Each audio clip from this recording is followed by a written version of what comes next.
At ayan mga ka-crypto, balitang XRP po muna tayo. Sabi rito ay meron pong isang pundit na nagsabing they let Bitcoin go from $1 to $100,000 for $100 XRP price. Ayan, naisip nyo ba kung bakit hinayaan ng mundo na umabot si Bitcoin mula sa $1 hanggang sa $100,000? Ayon po sa isang sikat na pundit, ayan, ngayon pong February 2026, may mas malalim na dahilan sa likod nito. At ang bida sa planong ito ay walang iba kundi si XRP.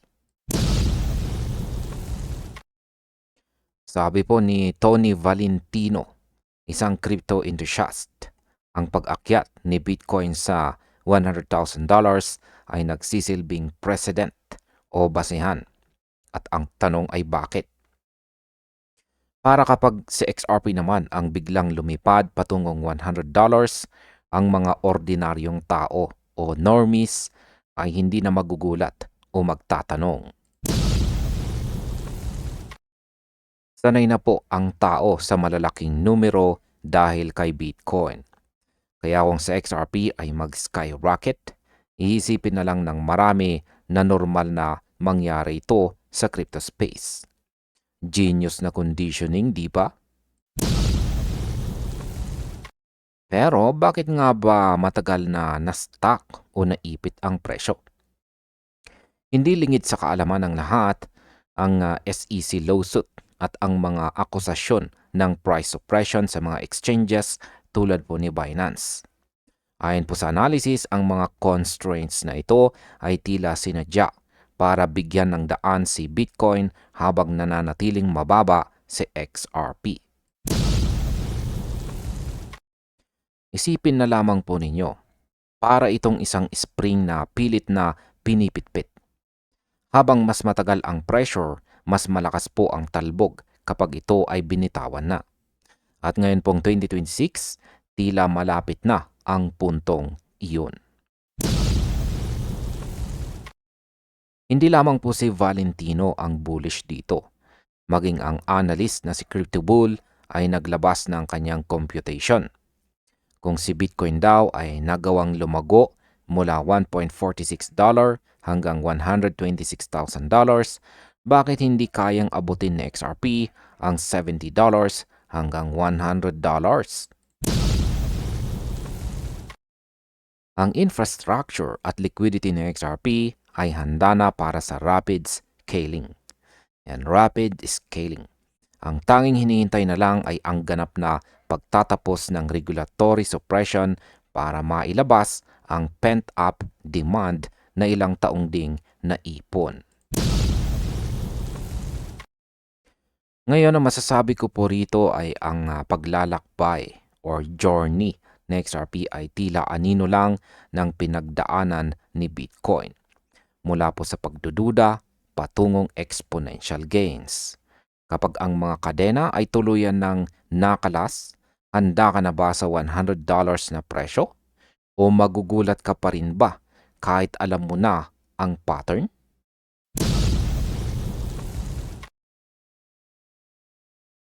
At ayan, balitang XRP po ulit. Sabi rito ay Market Strategist Issues XRP Final Warning. Isang final warning ang lumabas para sa lahat ng mga XRP holders ngayon pong February 2026. Ayon po sa strategist na si Crypto Sensei, may isang malaking butas sa market ngayon na siyang pumipigil sa ating lahat. Bakit nga ba tila tahimik ang mga retail investors habang ang mga institution ay busy sa pag-accumulate? Ngayon ay dito po tayo sa realidad o katotohanan. Simula noong crash nitong nakaraang taon na nag-liquidate ng mahigit $20 billion, marami po ang natakot bumalik. Ayon po kay Crypto Sensei dito, ang retail engagement ay nananatiling limitado. Ibig sabihin yung mga ordinaryong tao na nagpapahype sa market, wala pa sa eksena. Ang masaklap pa, yung mga pinangakong stimulus programs tulad po ng $5,000 payments ay hanggang ngayon, drawing pa rin. Dahil walang extra cash ang masa, walang bagong perang pumapasok para itulak sa XRP pataas. So, sino ang bumibili? Wala pong iba kundi ang mga institution. Sila po ang nagda-drive or nagtutulak ng market activity ngayon. Pero heto po ang catch. Ang institutional buying ay maganda para sa stability. Pero retail demand ang kailangan para sa sustained upward movement. Kumbaga sa sasakyan, ang mga institution ang makina, pero ang retail investors ang gasolina. Kung walang gasolina, kahit anong ganda ng makina mo, hindi tayo makakarating sa buwan.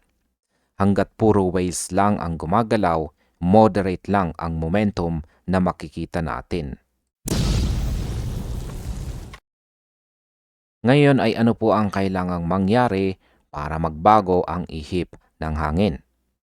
Ayon po sa analysis, kailangan natin ng dalawang bagay: regulatory clarity at totoong economic stimulus.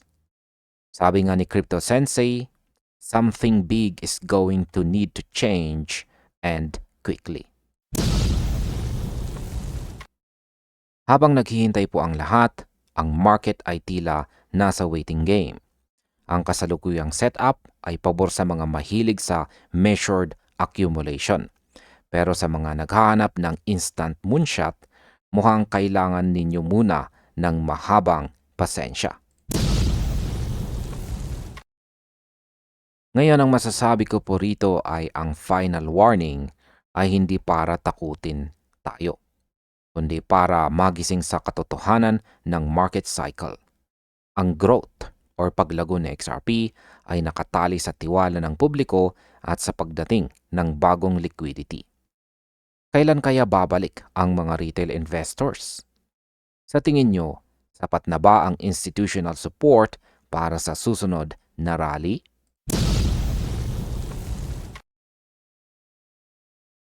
At ayan, sabi naman sa balitang ito, Dark Defender says, be ready for what XRP will do in the second leg. And here's why. Sabi nila, history does not repeat itself, but it often rhymes.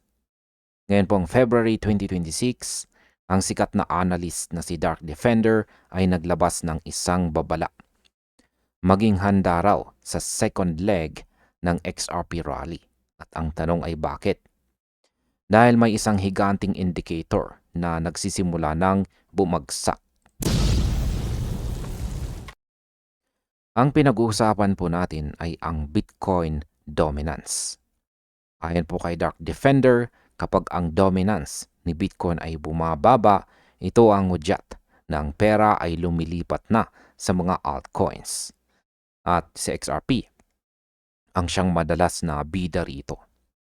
Kung titignan po natin ang kanyang chart dito, yan, ang setup natin ngayon ay halos kamukha ng nangyari noong nakalipas na taong 2017 bago ang maalamat na bull run.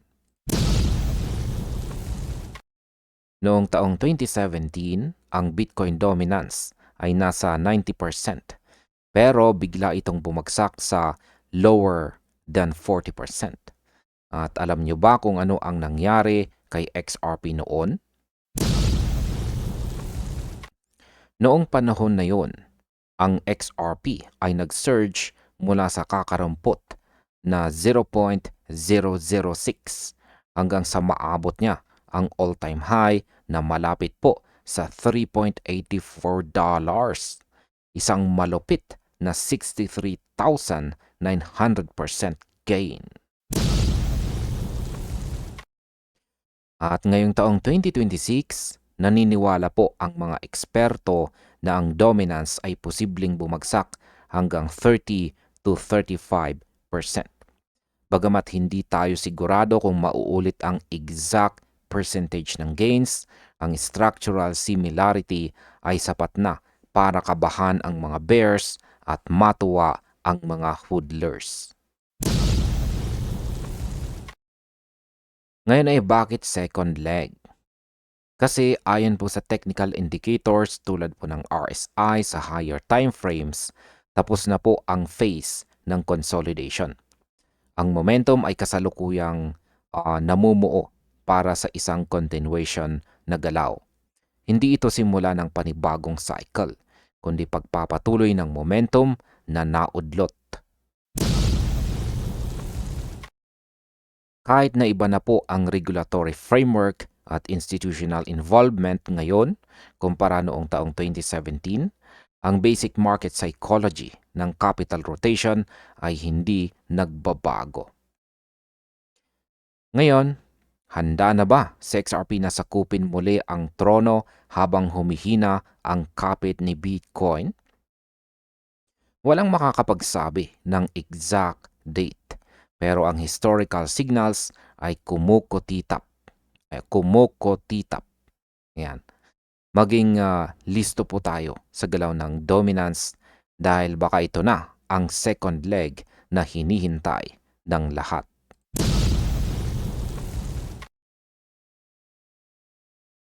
Ayan, balitang XRP pa rin po. Sabi rito, 200 million XRP pulled off Binance in 10 days. Is a supply shock quietly starting? Ayan, may nangyayaring silent movement o tahimik na galaw sa loob ni Binance na dapat po nating pagtuunan ng pansin. Sa loob lang ng 10 araw o 10 days, mahigit 200 million XRP ang biglang inalis sa exchange. Ito na ba ang simula ng pinakahihintay nating supply shock? Ayon po sa data na ibinahagi ng analyst na si Diana, ang exchange supply ratio ng XRP kay Binance ay bumagsak mula 0.027 patungong 0.025. Ibig sabihin ang mga tokens na dati ay nakahanda para ibenta o trade, ngayon ay dinala na sa mga cold storage o long-term wallets. Akala siguro ng marami ay nagbebenta na ang mga whales, pero ang totoo, itinatago na nila ang kanilang mga coins. Kapag lumalabas po sa XRP sa exchange, nababawasan ang sell-side pressure. At kapag konti na lang ang supply sa market, alam nyo na ang susunod na mangyayari.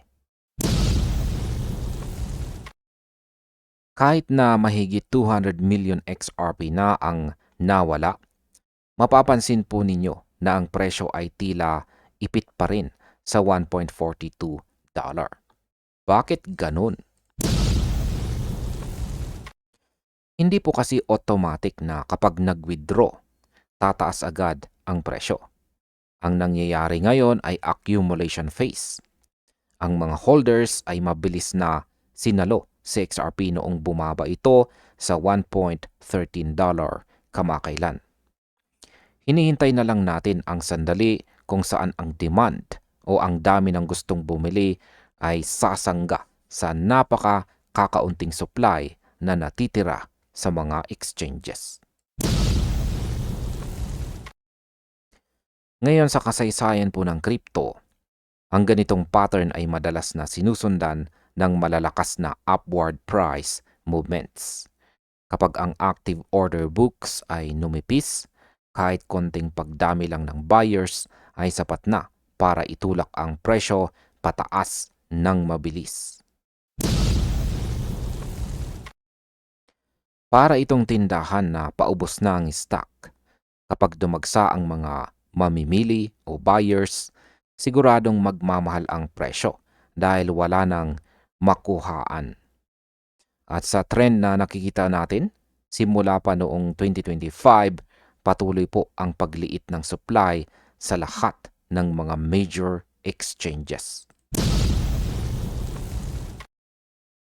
Ngayon, ang masasabi ko naman tungkol dito ay ang 200 million XRP withdrawal ay hindi po biro. Isa itong malakas na indikasyon na ang mga malalaking players ay hindi pa handang magbenta sa kasalukuyang presyo. Handa na ba kayo kung sakaling maganap ang supply shock sa mga susunod na araw?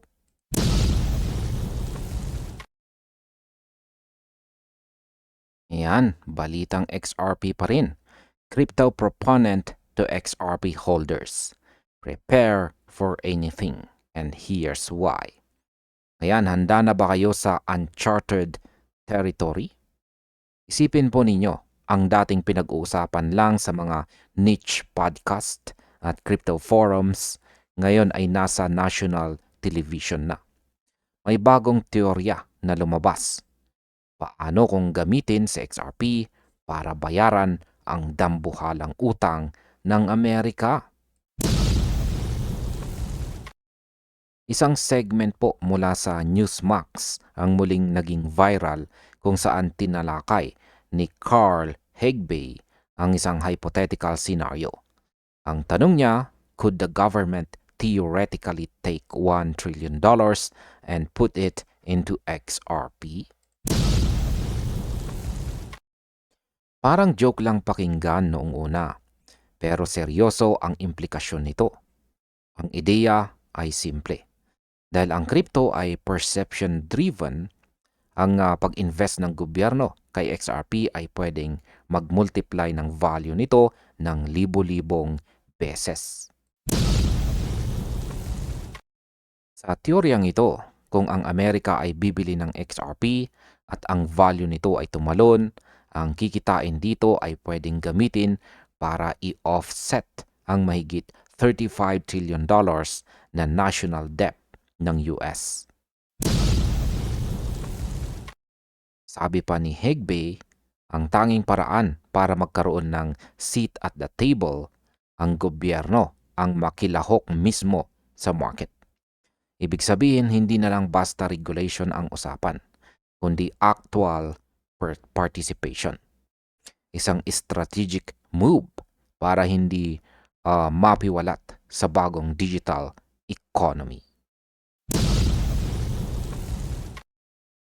Siyempre, kailangan natin na maging practical. Wala pang official policy ang US government tungkol dito. Ang ganitong kalaking purchase o pagbili ay magdudulot ng matinding volatility at regulatory scrutiny.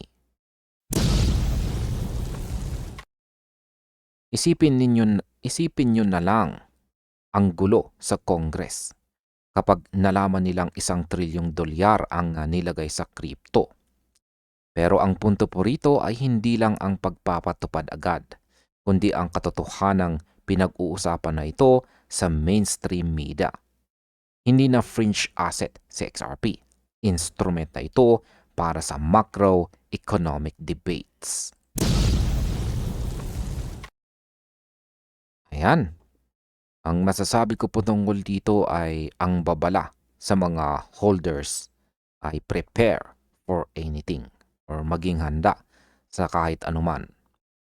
Maaring hindi natin ma-predict ang bawat outcome, pero ang pagbabago po sa pananaw ng publiko at gobyerno ay mabilis. Kung sa XRP ay naging bahagi na ng usapan tungkol sa national debt, ano pa kaya ang susunod?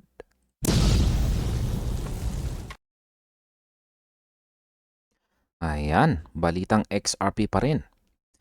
Sabi ng isang developer tungkol sa XRP rally.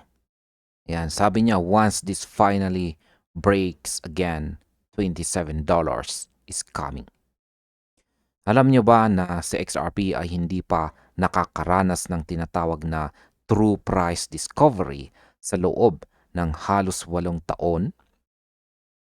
Ayon po sa isang XRPL developer, ang matagal na paghihintay na ito ay posibleng humantong sa isang presyong hindi po natin inaasahan. At yan po ulit, ang sabi niya rito ay ang presyong $27. Ayon po kay Bird, isa po siyang crypto analyst at saka developer, huling nakakita si XRP ng unchallenged upward momentum noon pang December 2017. Mula noon, ipit tayo sa isang mahabang cycle. Isipin po ninyo, 2,992 days nang walang tunay na breakout. Para sa iba, parang forever na ito. Pero sa mundo ng trading, habang mas matagal ang consolidation, mas malakas ang inaasahang pagsabog. Kapag sa XRP ay muling pumasok sa price discovery stage, wala na itong resistance o harang na makakapigil sa pag-akyat nito. Ngayon ay bakit nga ba $27? Hindi lang ito basta numerong kinuha sa hangin. Ipinaliwanag po ni Bird dito na ang target na ito ay kombinasyon ng dalawang pwersa. At yan ay ang speculation at institutional adoption. Hindi lang ito tungkol sa hype ng mga retail traders. Kasama po dito ang paggamit ng mga malalaking financial institutions sa utility ng XRP Ledger. Kapag nag-combine ang gamit ng enterprise solutions at ang excitement ng market, ang kasalukuyang market structure ay pwedeng mag-snap patungo sa $27 mark. Ngayon ay marami po ang nagrireklamo dahil sa 6 na buwang sunod-sunod na red candles sa chart. Pero huwag kayong padala sa emosyon. Sa kasaysayan po ng crypto, ang mga ganitong extended retractions ay madalas na precursor o babala bago ang isang massive surge. Parang hinila lang na lastiko. Habang mas mahaba ang hila, mas malayo ang lipad kapag binitawan. Ang 8 taon na pag-ipon ng pwersa ay hindi po biro. Ngayon, ang masasabi ko po tungkol dito ay bagamat walang nakakaalam ng eksaktong oras, ang $27 projection dito ay nagsisilbing benchmark para sa potensyal na XRP. Handa na ba ang market sa susunod na price discovery phase? O patuloy pa rin ang paghihintay? Isa lamang po ang sigurado. Ang breakout na ito ang posibleng pinakamalaking event sa kasaysayan o history ni XRP.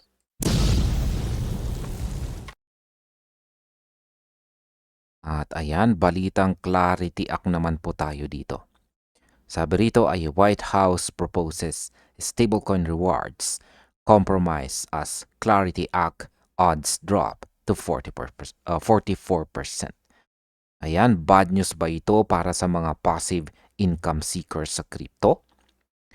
Ngayon po kasing February 2026, naglabas ng bagong compromise ang White House tungkol sa Clarity Act. Kung mahilig po kayong mag-ipon ng stable coins para kumita ng yield habang natutulog, kailangan po ninyo itong marinig. Ayan, sa ginanap po na closed door session sa ETH Denver, naging malinaw po ang gusto ng White House. Bawal na ang yield sa mga idle stable coins. Ibig sabihin yung mga coins na nakatambay lang sa wallet mo para kumita ng interest, ayan, balak po nilang harangin yan sa ilalim ng Clarity Act. Ang katwiran po ng gobyerno at ng mga bangko, baka daw kasi maubusan ng deposits ang mga traditional banks dahil lahat ng tao ay lilipat na sa crypto. Takot po silang maiwan sa kangkungan. Pero huwag po kayong mag-alala.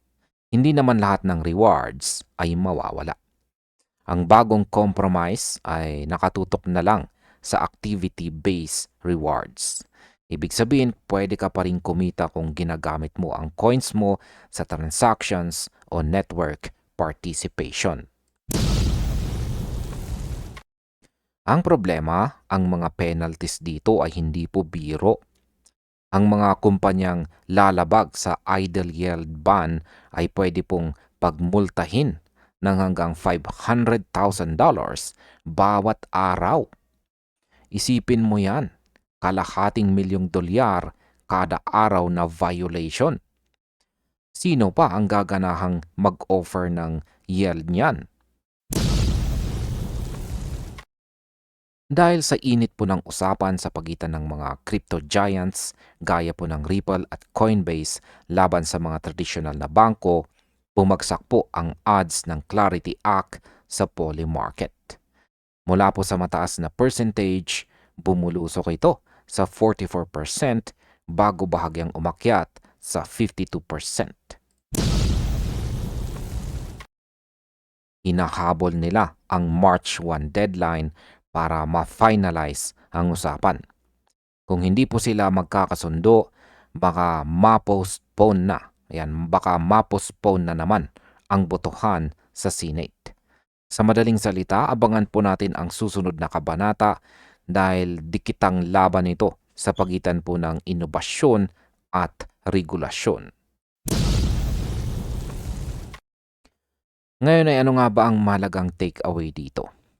Ayan, ang mahalagang takeaway po dito ay ang easy money sa stablecoins ay unti-unti nang ginigipit ng mga regulators. Kung ang stablecoin mo ay nakatambay lang, kailangan mo nang mag-isip ng bagong strategy. Tuloy na kaya ang Clarity Act o mauuwi lang ito sa drawing?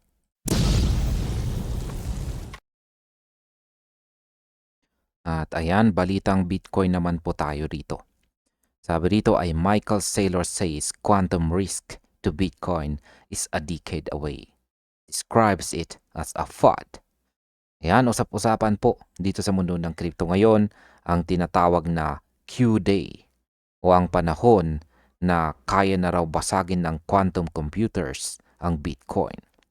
Pero ayon po sa Bitcoin bull na si Michael Saylor, ito ay purong FUD o fear, uncertainty, and doubt lamang. Sa isa pong interview, nilinaw ni Saylor na ang banta ng quantum computing sa Bitcoin ay mahigit 1 dekada pa ang layo.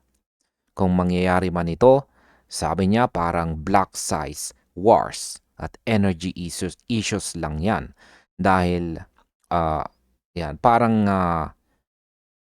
parang block size wars at energy issues lamang yan dati na hindi naman nagpabagsak sa network. Kumbaga, bago pa maging sapat ang talino ng mga quantum computers, mas uunahan na silang mag-upgrade ng cryptographic defense ng Bitcoin network. Kaya relax lang daw tayo dahil hindi ganoon kadaling tibagin ang digital gold. Kung hindi quantum computing ang banta, ano ang pumipigil sa presyo ni Bitcoin? Dito na po bumanat si Saylor. Ang tunay na problema raw ay ang mga traditional na bangko. Sa kasalukuyan, napakahirap makakuha ng bank credit gamit po si Bitcoin bilang collateral.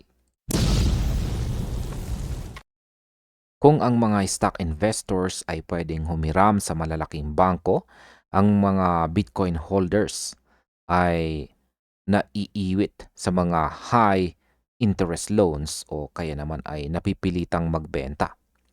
Ito raw po ang ceiling o harang kung bakit hindi pa tayo nagmumunshot ng todo. At habang nagdidebate po ang lahat, bumagsak si Bitcoin sa ilalim ng $65,000 ngayon pong buwan ng February. Ang pinakamababa simula noong simula ng buwan. Hindi ito dahil sa quantum computers, kundi dahil sa bagong tariff measures ni President Trump na siyang nagdulot ng extreme fear sa market. Sabi nga ni Saylor, liquidity is real-world economics. Ayan, ulitin ko po, sabi nga ni Saylor, ang liquidity at ang real-world economics ang siyang nagpapatakbo ng presyo. hindi po ang mga futuristic threats na wala pa naman sa paligid. Ngayon, ang masasabi ko po rito ay huwag po tayong magpadala sa takot ng quantum future. Mas bantayan po natin ang access sa bank credit at ang galaw ng gobyerno dahil yan ang totoong nakakaapekto sa bulsa natin ngayon. Kaya handa na bang ihudal si Bitcoin? Yan, sa loob ng 10 taon.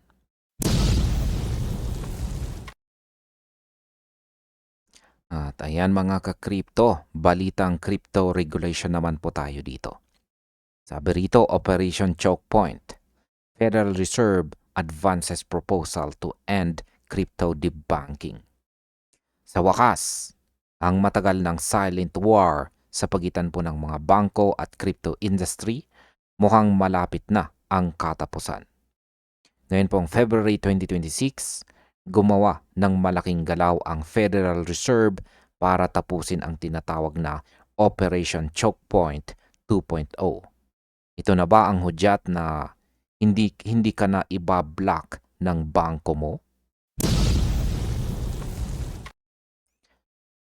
Yan, simulan po natin sa kung ano nga ba itong Operation Choke Point na ito.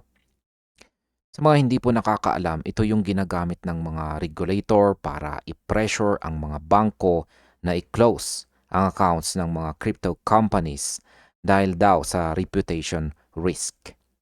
Pero ngayon, nagbukas po ang Fed ng 60-day comment period para gawing batas. Yan, para gawing batas na bawal na ang debunking dahil lang sa political views o lawful business gaya ng crypto. Ibig sabihin, hindi na pwedeng sabihin ng bangko na ayaw namin sa crypto, kaya close na ang account mo. Dapat financial risk na ang basihan, hindi na reputasyon. Maging ang pamilya po ni Trump at ang Strike CEO na si Jack Mallers naging biktima ng debunking na ito. Kaya naman si Senator Cynthia Lummis tuwang-tuwa sa balitang ito. Sabi niya, hindi role ng Fed ang maging judge at jury.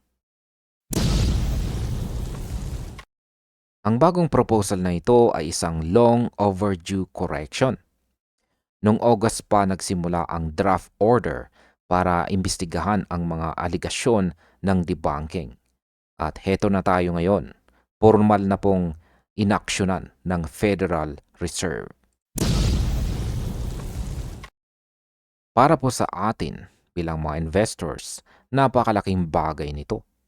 Kapag naging opisyal na batas ito, mas magiging maluwag po ang pasok at labas ng pera mula sa crypto patungong traditional banks.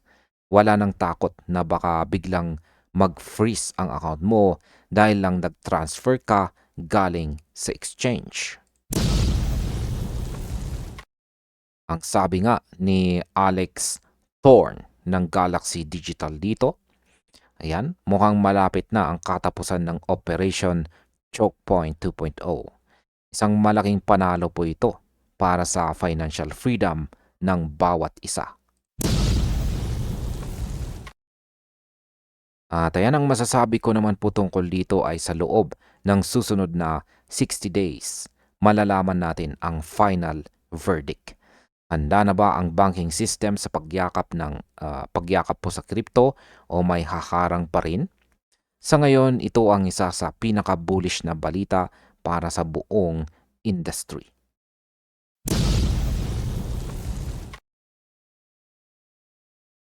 At ayan, panghuling balita na po natin ito sa video na ito. At ito po ay balitang Bitcoin. Sabi rito ay crypto market crush. Glassnode and 10 times research warn deeper Bitcoin price fall ahead. Ayan, nagising po ang mundo sa isang madugong crypto market ngayon pong February 2026. Ang Bitcoin, Ethereum at maging ang paborito po nating si XRP ay hindi nakaligtas sa matinding benta. May babala po ang Glassnode at saka 10 times research. Hindi pa raw tapos ang pagbagsak. Kaya handa na ba kayo sa susunod na kabanata? Bakit nga ba nag-crash? Hindi ninyo paniniwalaan, pero dahil daw ito sa AI. Matapos pong mag-announce ang AI firm sa Anthropic, yan, matapos po na mag-announce ang AI firm na Anthropic tungkol po sa bagong kakayahan ng kanilang assistant na si Claude, nagpanik po ang tech stock. At dahil si Bitcoin ay sumasabay sa galaw ng Nasdaq at saka tech sector, damay ito sa higit 800 bilyong dolyar na nawala sa stock market. Akala natin AI ang magpapayaman sa atin. Pero sa ngayon, ito ang nagpabagsak kay Bitcoin sa ilalim ng $63,000 na price level. Mula sa kanyang all-time high, 50% na ang ibinaba ng hari ng crypto. Ayan, sa loob po ng 2 araw, halos $850 million na halaga ng crypto assets ang na-liquidate. Higit 121,000 na traders ang na-wipe out ang kanilang accounts. Kasama sa mga pinakanasaktan sina XRP, Solana at saka Dogecoin. Ayon po sa Glassnode, ang tinatawag na realized profit loss ratio ay bumagsak na sa ilalim ng level 1. Ibig sabihin ang mga short-term holders ay napilitang magbenta ng palugi. Ang tinitingnan na susunod na bottom o sahig ng presyo ay nasa $55,000. At heto po ang mas nakakatakot. Ang 10 times research ay nagbabala na posibleng mabasag ang $60,000 support sa mga susunod na araw. Dagdag pa riyan, binabantayan ng mga analyst ang isang potential na debt cross sa February 27. Kapag nangyari po ang debt cross na ito sa pagitan ng 50 at saka 200-day SMAs, asahan po ang mas matinding pressure. Sabi nga ng analyst na si Caleb Franzen, makakita pa tayo ng 80% drawdown bago ang totoong rebound. Panic mode na nga ba ang lahat? Yan, ang masasabi ko po rito ay ang mensahe ng market ngayon ay defensive stance. Yan, habang tumataas po ang tensyon sa geopolitics at pangamba sa AI, ang crypto ay nasa isang malaking pagsubok. Kaya abangan po natin ang February 27 kung matutuloy po ang kinatatakutang debt cross. Kaya stay safe at lagi pong mag-aral bago pumasok sa trade. At ayan po mga ka-crypto, hanggang dito na lamang po tayo sa video na ito. Marami pong salamat sa panonood.